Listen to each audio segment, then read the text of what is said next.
তাকে কোথায় নিয়ে দাঁড়িয়ে আছি। বিদায় বেলায় এক পবিত্র দৃশ্য মন জুড়িয়েছিল তার। হযরত আবু বকর রাদিয়াল্লাহু তাআলা আনহু এর ইমামতিতে সাহাবীরা সালাত আদায় করছেন, আর তিনি পর্দার আড়াল থেকে এই দৃশ্য দেখে মুচকি হাসছেন। তার প্রশান্তি ছিল, আমার উম্মত একতাবদ্ধ, আমার উম্মত আল্লাহর পানে রুকু সিজদায় অবনত। কিন্তু আজ যদি রাসূল সাল্লাল্লাহু আলাইহি ওয়াসাল্লাম ফিরে আসতেন, যদি তিনি দেখতেন তার সেই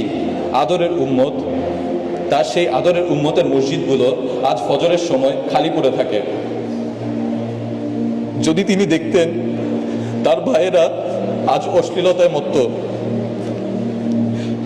যেই উম্মতের জন্য তিনি উহুদে রক্ত ঝরিয়েছে, সেই মানুষেরা আজ সামান্য দুনিয়ার লোভে মিথ্যা বলে, ধোঁকা দেয়।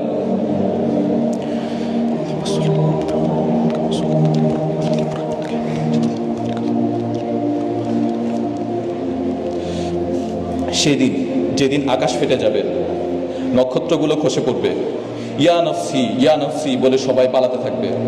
মা সন্তানকে চিনবে না, বাবা চিনবে না ছেলেকে, নবীরা পর্যন্ত ভয় কাঁপতে থাকবেন। সেদিন একজন মানুষ আল্লাহর আরশের নিচে দাঁড়ায় সেজদায় পড়ে থাকবেন, আল্লাহর আরশের নিচে সেজদায় পড়ে থাকবেন। আল্লাহ জিজ্ঞেস করবেন, হে মুহাম্মদ, মাথা তুলুন, চান দেওয়া হবে, সুপারিশ করুন, কবুল করা হবে। সেদিন তিনি নিজের জন্য জান্নাত চাইবেন না, ফাতেমার জন্য চাইবেন না। সেদিন তিনি বলবেন, ইয়া রব্বি উম্মতি উম্মতি।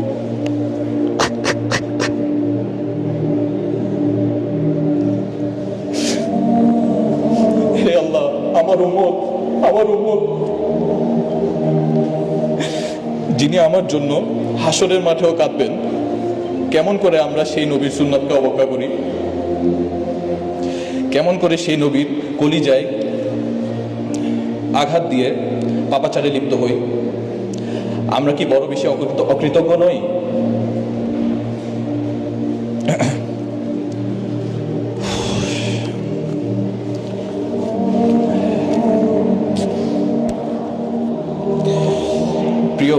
প্রিয় ভাই ও বোনেরা, সময় ফুরিয়ে যায়নি।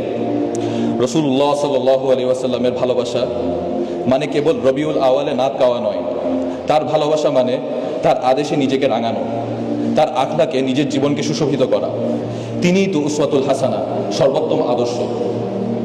আসুন আজ এই সিরাত এক্সিবিশন প্রোগ্রামে আমরা প্রতিজ্ঞা করি, আমরা সেই মহান মানুষটার